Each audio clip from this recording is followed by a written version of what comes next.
Hi, I'm Becca Otis from Five Lines Pottery in Indianapolis, Indiana. And I'm Ryan Durbin from RD Ceramics, located in Southgate, Kentucky. And welcome to Wheel Talk.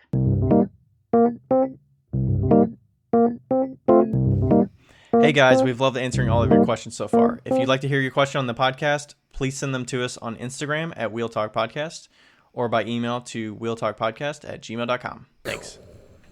We're live. We're live. Ooh, nice. Got a little singing there. Got a little bit. You're bit. You're welcome.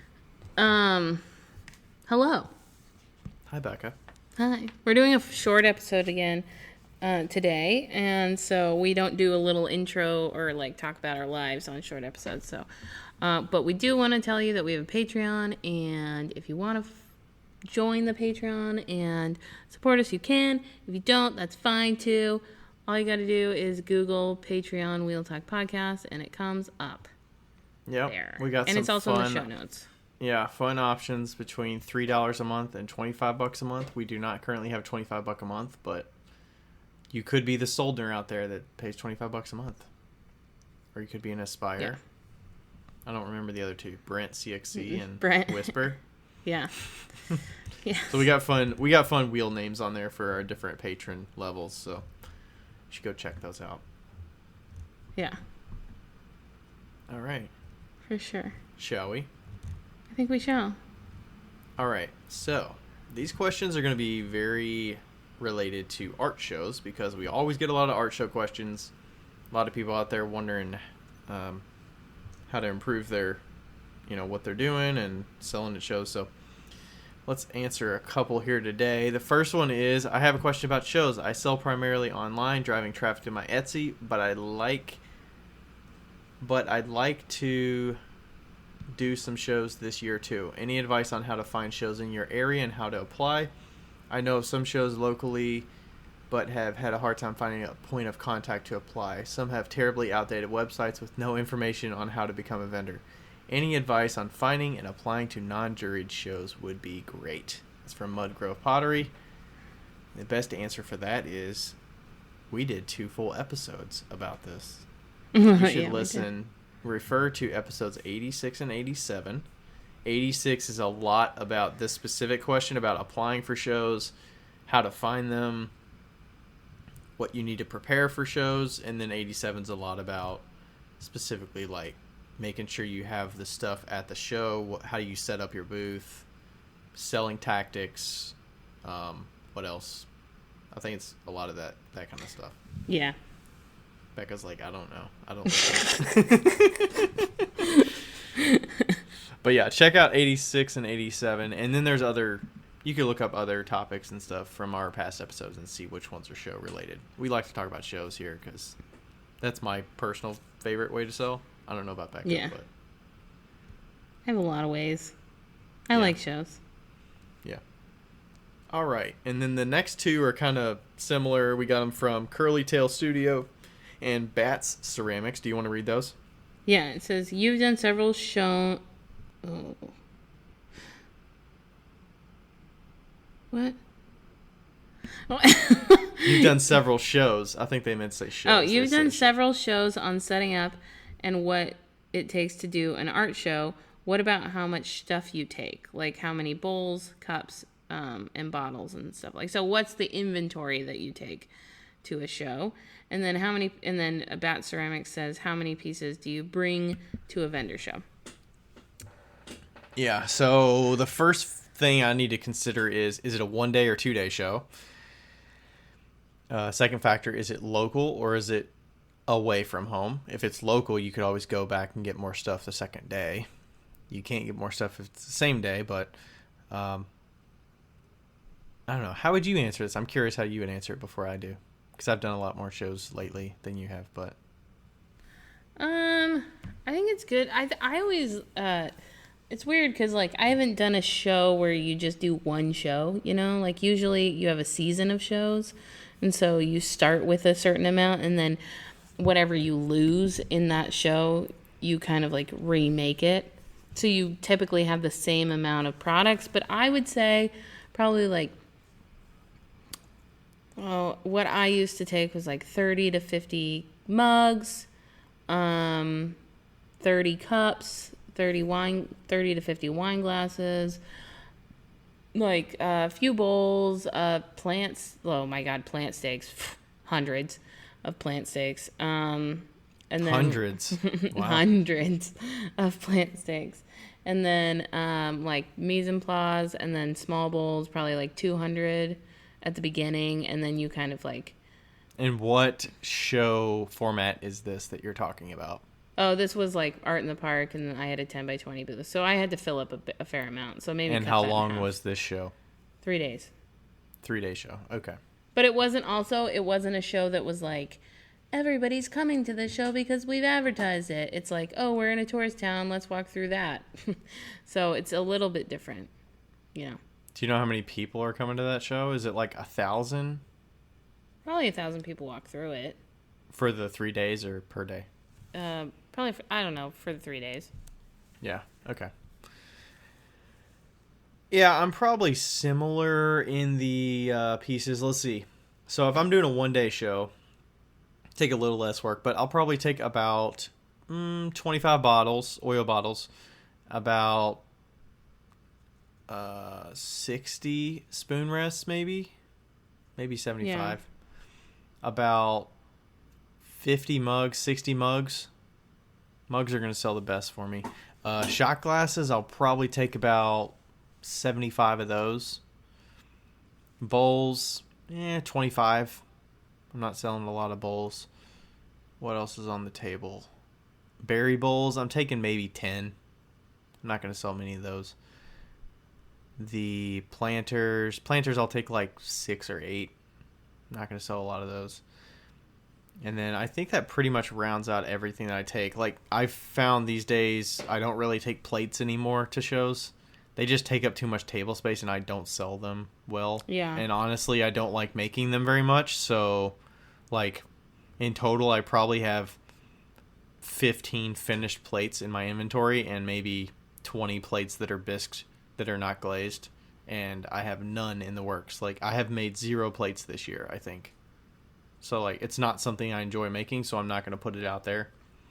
If somebody asks for it, usually I'll be like, I don't really make a lot of plates. I can upon request, but I kind of, like, deter people for the most part.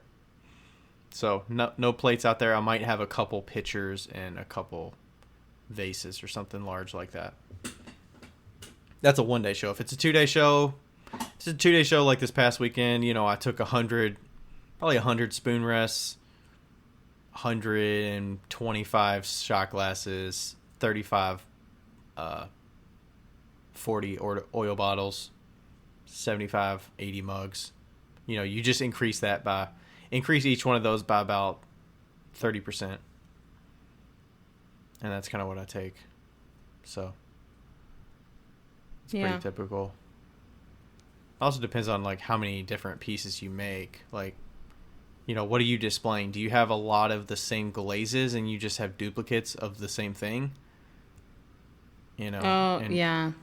Versus, like, I have a lot of different pieces that are different glazes, so I kind of have to have, like, 3 of each thing if I can. Yeah, so and if it's a good seller, then I'll need to have, like, 6 mugs that are in this specific glaze combo because I know I'm going to sell more than half of them.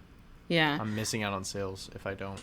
I would have like the same style of mug and this, like I would probably have 6 different pottery pieces, maybe glazed Like all forms. differently. Forms. Yeah. I learned early on that I needed less forms, more glazes for me specifically. Yeah.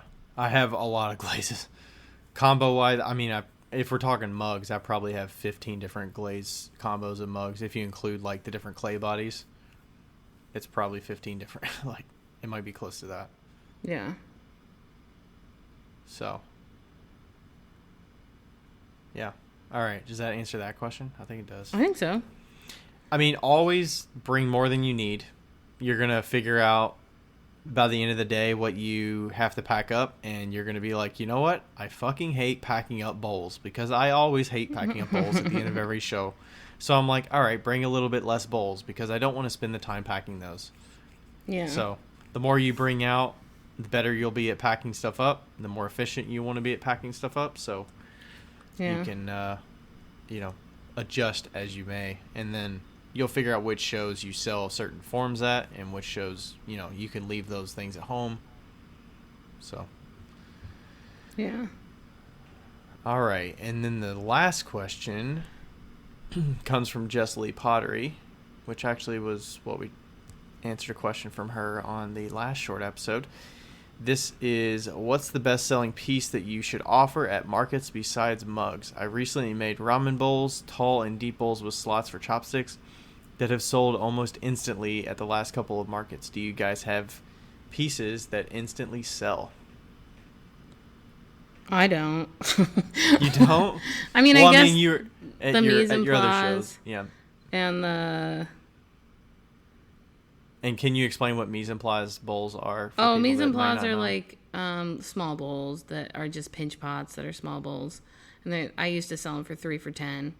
Think of it like if you were a cook and you had a little dish with like salt in it. Yeah. And you like picked it up and it's like just a little bitty, just for a little bit. Yeah. It's like the size of a apple or something in diameter. It's not very big. So the mise en place, did the garden steaks sell pretty instantly for you? Yeah. Were those pretty pretty easy sellers? Yeah.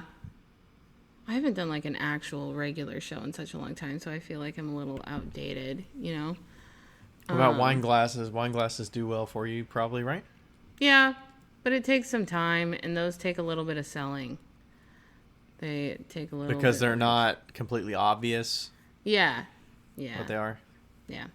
People have to pick them up. Mm-hmm. Yeah, for me, the good thing with having stuff besides mugs is there's a lot. Your clientele, it depends on who it is, because I get a lot of older clientele that would say, I have so many mugs, I can't bring another one home. Or, like, I have to get rid of the collection I have. So, a lot of people have a lot of mugs. I feel like that's an easy thing for people to want if they need it. But there's also a lot of people that just have way too many. So, for me, it's not as instant of a sell, but the oil bottles are a good profit margin for me. I was looking up the Square reports just to give you a sense. So it is the end of August right now. Yeah. I've sold at my shows 135 oil bottles for the year. My mugs, I've sold 230 mugs. So, I mean, I've sold a decent amount of oil bottles, and I've almost, profit-wise or, like, sales-wise, it's only, mugs is, like, 6,000 in sales. Oil bottles are, like, 4,000 in sales. Like, that's not a common thing that people make, I don't think. Yeah.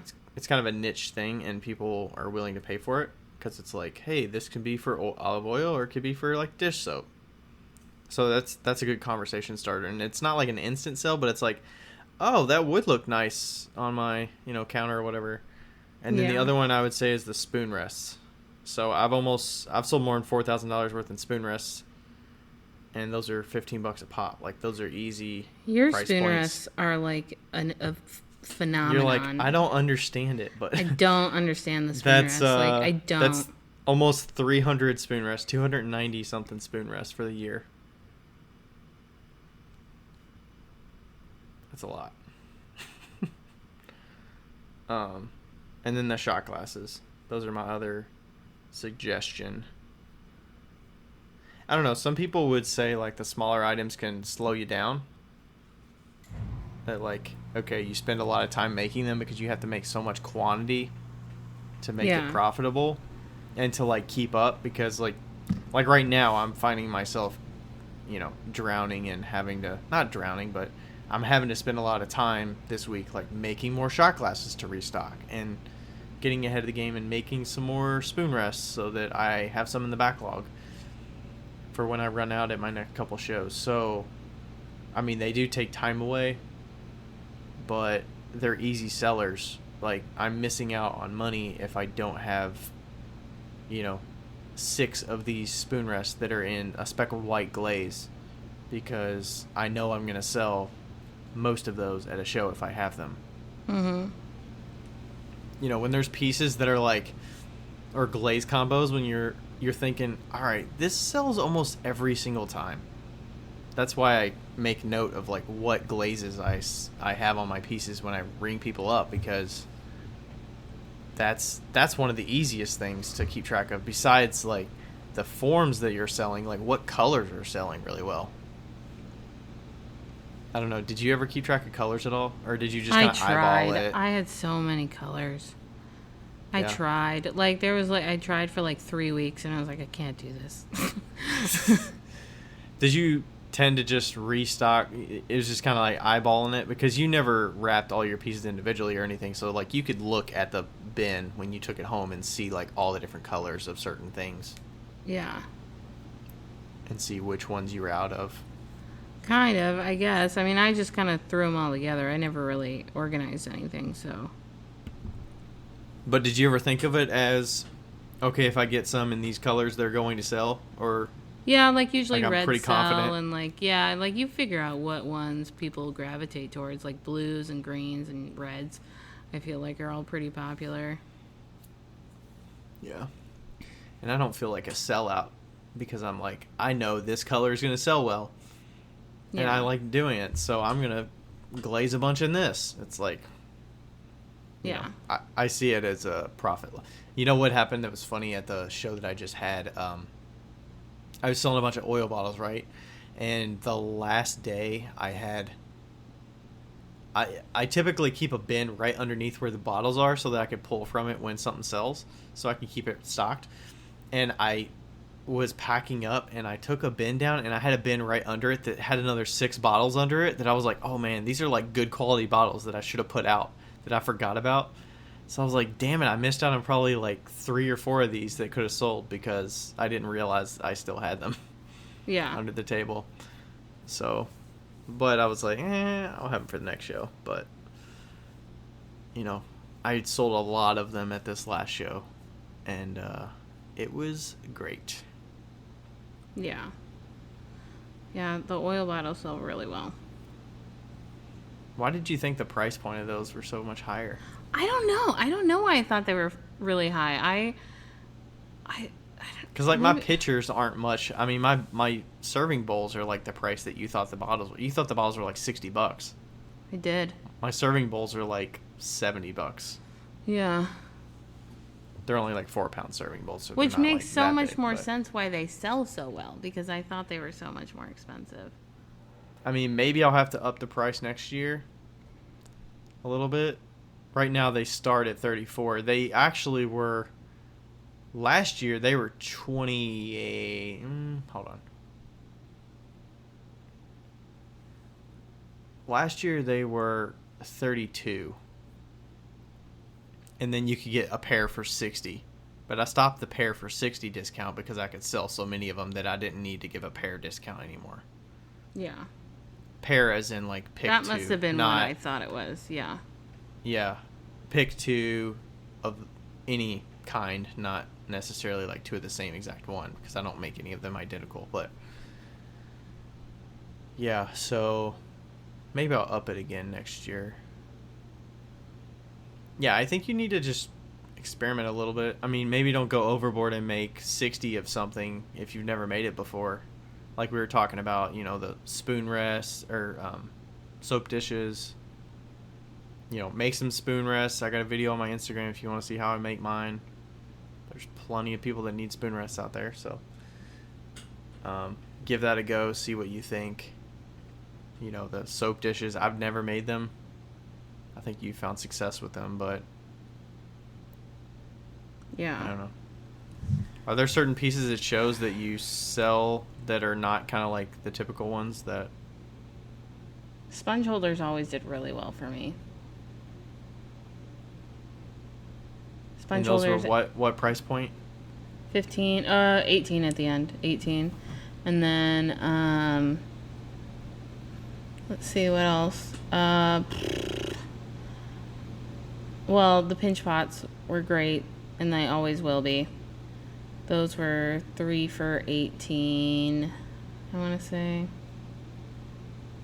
7. No.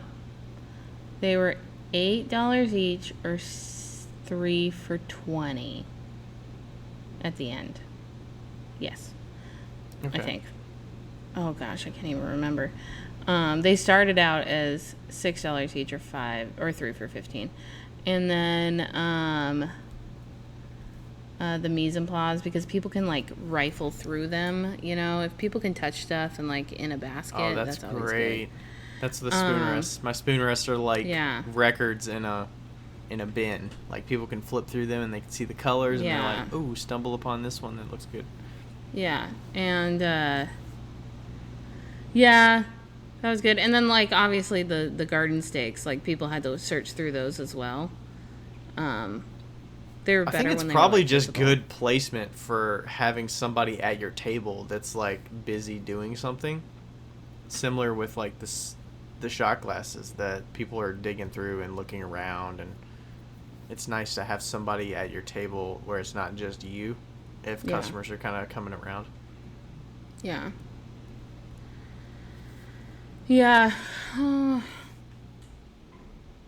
Yeah, I don't know. I mean, every show is so different. My setup was so different than most people's, and I mean, I definitely didn't do as good as you do, by any means. So. Do you I mean don't feel like- quantity wise of? Just like how much money you make and stuff like that, and like how much you sell and stuff like that. I never did that good. So I don't know if I'm really one to like be giving super advice. I'm But I pretty mean, you've observant. made a but- number of forms that Yeah. you've found success with, and others that have just been like flops, probably, right? Yeah. Oh my god, so many flops. So many flops. What are some flops out there that people might be thinking about in their mind of that would be a good idea? Maybe don't take this at face value and say I shouldn't do that because Becca had a flop from it, but Well, I do want to say, because this person with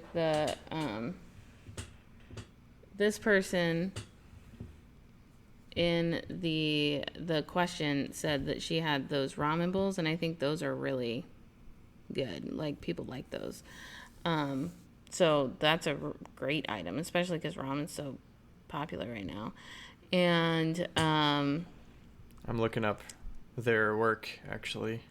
yeah, and I made toothbrush holders. Those were fucking terrible. If you want to sell a lot and you want to hate your life, you can make butter crocks. People love Oh my butter gosh, crocks. so many questions about those. Make and sure you honey price them pots. appropriately. Butter crocks and honey pots. Ugh. Honey pots? You remember so many people ask you for honey pots at the show. Yeah, it probably depends on the region you're at. There are a Yeah. lot of people that make honey in this area. And, you know, or I don't know that you can. Do you make honey or you harvest honey? Farm honey? I don't know. I'm looking at the other forms that are made. It looks like Jess has some bottles. There's some mugs in different forms that are fancy, that are simple. There's some oil bottles. Some teapots. And also just the whole thing about like offering mugs. Like, I think it's beneficial to offer various price points of mugs so that it can appeal to different people based on like hand size or like colors. It's always good to offer multiple colors too, but certain people will be like, I need one that I could fit all my hand in or whatever. So it's good to have just different sizes for different customers, whether they're buying it for themselves or as a gift. Yeah, totally. Pitchers, bowls. Yeah, I actually don't see the ramen bowls on here, but what about jars or anything? She sold them or they sold them so fast that they didn't have enough time to take pictures. Yeah, I don't see any. I see a jar though. I'm curious. Have you ever sold jars? I've sold a few. It's not my cup of tea though. Yeah, I just don't feel like it's very direct, like obvious I don't know. I feel like it's a very niche group. And then the only thing I forgot to mention with the items I bring, like, I'll bring like 6 yarn bowls or 7 yarn bowls. I'll usually, like, you'll get the eyeballs at that, because that's not something that everybody makes. And hey, at this show last weekend, I think I took 8, and I sold 4 or 5 of them. Yeah. And those are like good priced items that, I make $38 minimum on one of them, and then $50 if it's a big one. So yeah, like, you can make some money off that. We have one other funny show question that I put up here. Oh, what is that?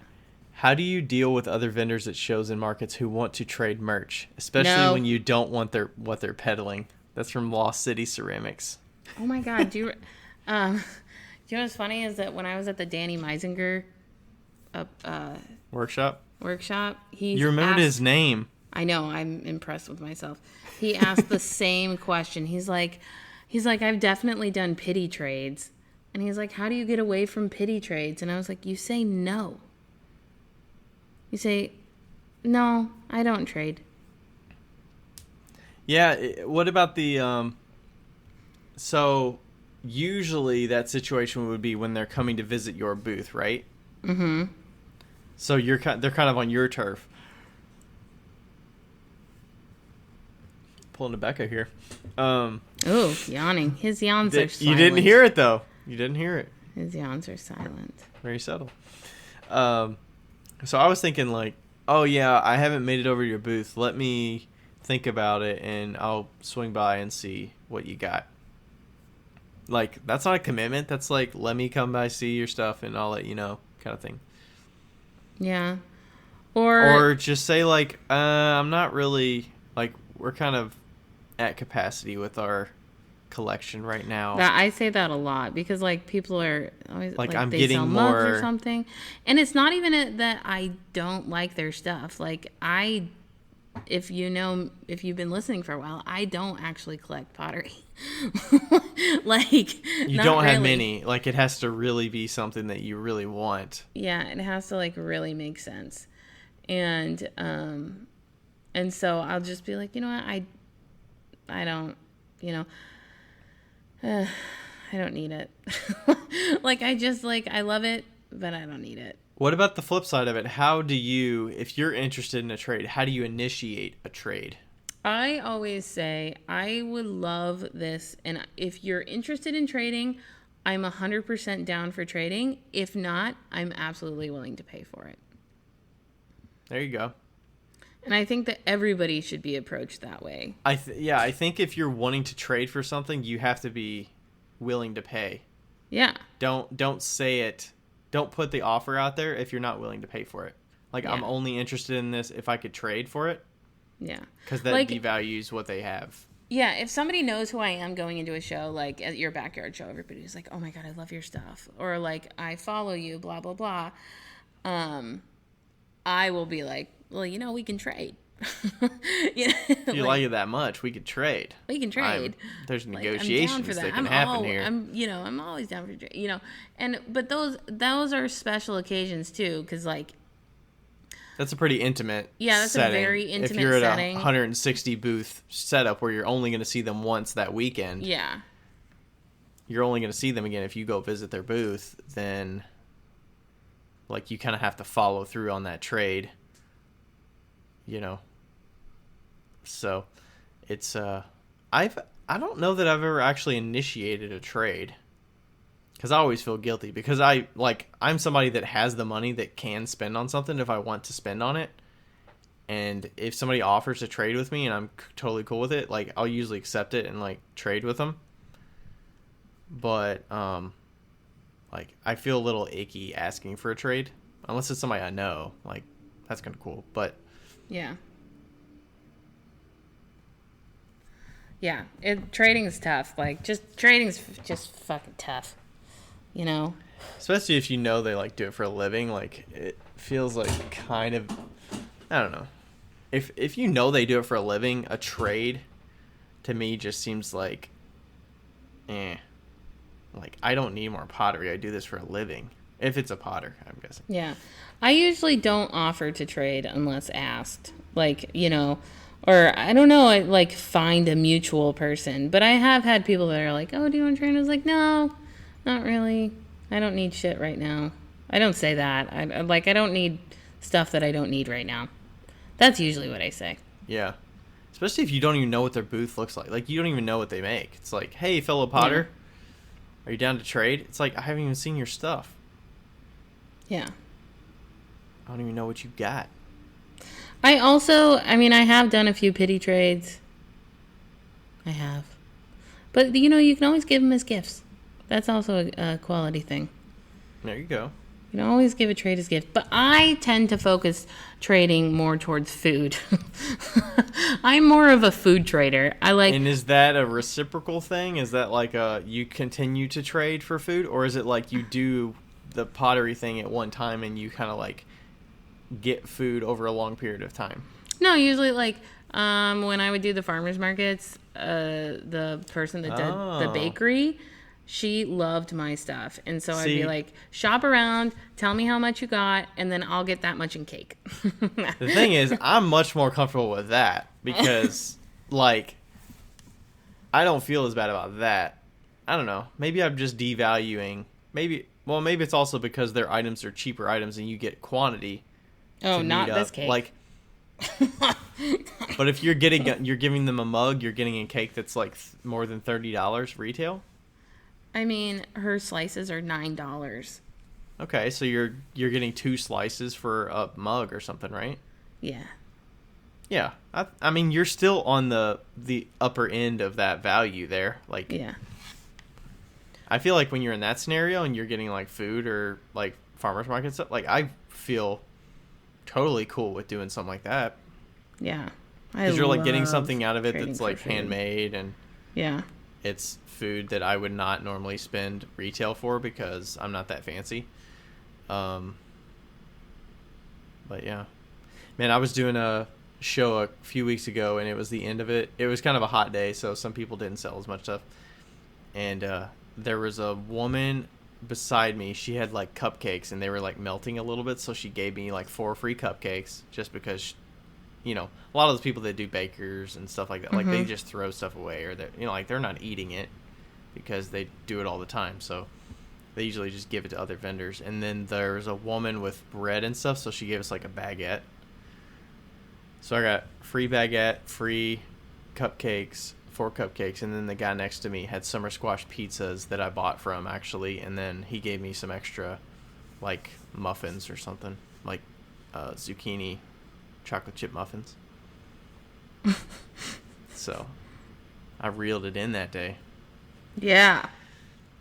And then I got that carrot cake from him. Carrot cake. That was so good. So good. Yeah. All right. I think that's about it for the art show questions for now. Covered a lot.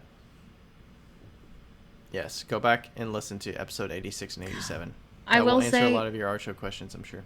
I will say also, if it is a young person that wants to trade you, like a high schooler or somebody that's new to pottery and you can tell, and they love your work, I will 150% of the time trade. Really? I will. I'm a sucker for new people.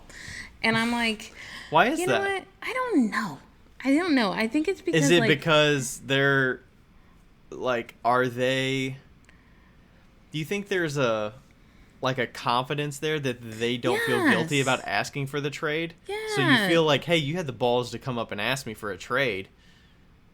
Yeah. So like, it's more of a put down if you say, no, I don't want to trade. Like, they're going to feel hurt by it more. Well, and if also, no. like, how cool is it to be like this person that I may look up to or like is done shows for years or whatever wanted to trade with me? Like, how much of a confident booster is that, Oh, that's true. I've done that before. Yeah. I've done that with not on the younger end, but I've done that with somebody. Yeah.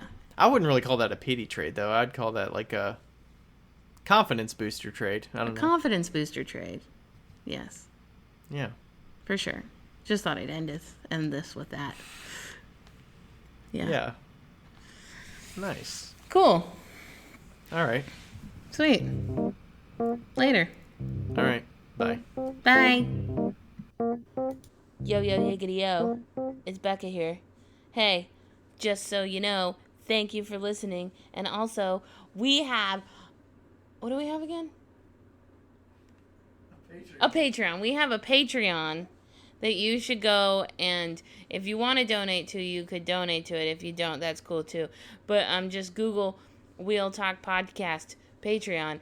Don't do the other one, because there is a Wheel Talk on Patreon, but it's not us. So make sure you get the right one. It's in the show notes. And also, leave us a review, because they're fun to read. Okay, bye!